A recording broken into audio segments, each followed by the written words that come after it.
Let's go to the Shadow Treasurer, his opponent, Angus Taylor. Angus, good to see you. Thanks for your time as always. So let us start with that fresh drop this morning. $9.3 billion is the surplus, then comes deeper deficits. What do you make of those figures this morning? Well, Pete, what we need in this budget is not a windfall surplus, we need a structural surplus, which means an ongoing shift to balance on a structural basis, on a sustainable basis, and that's how you beat inflation, Pete. The first and most important test for this budget is it going to beat the domestic homegrown inflation that Labor's generated since it's been in power, or is it going to leave it untamed like the last two budgets did? Australians can't afford a third budget failure in beating inflation. That means there has to be a budget balance. I mean, this is a government that took away the rule that has been in place since the 1990s that all budgets should shift towards budget balance over time. They've given up the ghost on that, but we do need to see that if we're going to see inflation tamed in this country, and that of course is the great pain that's bearing down on households, whether they're pensioners, younger Australians, hardworking Australians trying to repay their mortgages. They're all suffering from this cost of living crisis. But the government says it is taming inflation and it'll be done by Christmas. You're not buying that? Well, no one else, but no one else believes that.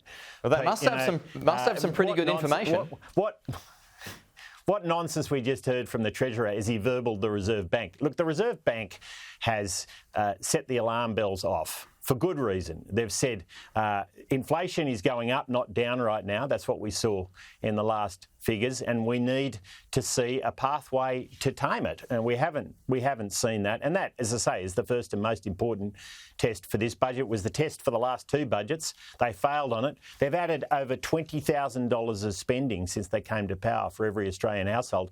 And I tell you, Pete, there won't be many households out there feeling as though they're seeing the benefit of that right now. Right. The real job here is to tame that inflation. Okay, so on to the spending. You've got NDIS, you've got the interest payments, you've got health, you've got defence, you've got indexation, hikes on welfare. So that's called unavoidable spending. Do you take any issue with that? Well, for Labor, everything is unavoidable spending. I'm sure the $450 million they spent on the referendum, which failed, of course. But would you make any changes to any of those points? Well, I'm going through them with you now. I mean, I'm sure the Treasurer would say a $40 million spin unit in his department is unavoidable spending. I'm sure they would say grants to the CFMEU is unavoidable spending. I'm sure funding activists to shut down the most important projects in Australia is unavoidable spending. You see, this is the point, Pete.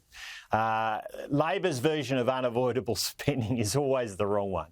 Now, we've reached out to Labor on some of those big ticket items you mentioned, like the NDIS and aged care in particular, and said we want to work with you on a bipartisan basis. Where we've been able to, we've been doing that in good faith, but frankly, there's been mixed engagement from the government on that. I mean, to be honest with you, what they really want to do here, Pete, is they want to bring down a big spending election budget. This is looking like it's going to be a political budget. I hope it's not. Right. But at this point, I fear for the worst. Well, so what's the avoidable spending? Well, I've just been through a whole lot of it. And I'll give you another example. $45 billion of spending we've opposed through the Parliament in recent times. That includes initiatives like the NRF, which is just not going to deliver for Australian manufacturing what's needed. What we need if Australian manufacturing is going to succeed is getting the fundamentals right. Driving down energy prices, getting more supply into the market, deregulating where there's excessive government red tape, making sure we've got an industrial relations system that's good for both employees and employers. You know, these are the basics, Pete, that we desperately need this government to focus on. But no, they're focused, it's clear, and have been focused on throwing money around. Let's see. We don't need scorched earth, we need restraint. And sensible restraint is what is needed in this budget if we're going to tame inflation and restore Australian standard of living, because people are poorer under Labor. Angus Taylor, the Shadow Treasurer, thank you so much. As always, we'll talk to you again soon.